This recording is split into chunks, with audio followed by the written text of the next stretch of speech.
Praise lord. September 14వ తేదీ 2024. ఈరోజు దేవుని వాక్యము హెబ్రీయులకు రాసిన పత్రిక 6వ అధ్యాయము 14వ వచనము. నిశ్చయంగా నేను నిన్ను ఆశీర్వదింతును, నిశ్చయంగా నిన్ను విస్తరింపచేతును. అవును క్రీస్తునందు ప్రియమైన వారులారా, అబ్రహాము, ఇస్సాకును, యాకోబులను ఆశీర్వదించిన దేవుడు ఈరోజు నిన్ను ఆశీర్వదించును. మనుషులు మారిపోవచ్చు, కానీ వాగ్దానం చేసిన దేవుడు ఎప్పటికీ మారడు. మీ జీవితంలో ఎటువంటి ఆశీర్వాదం లేకుండా సోలిపోయారా? బాధపడకండి. మీ దుఃఖాన్ని సంతోషంగా మార్చగలిగే దేవుడు మీకు తోడై ఉన్నాడు. మీకన్నిటినీ నాట్యంగా మార్చగలడు.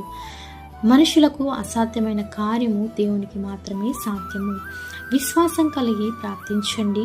దేవుని యొక్క ఆశీర్వాదాన్ని పొందుకోండి. ఈ వాగ్దానం మనందరి జీవితంలో నెరవేరునుగాక. ఆమేన్. ప్రేయర్ టవర్ మినిస్ట్రీస్లో మీ సహోదరి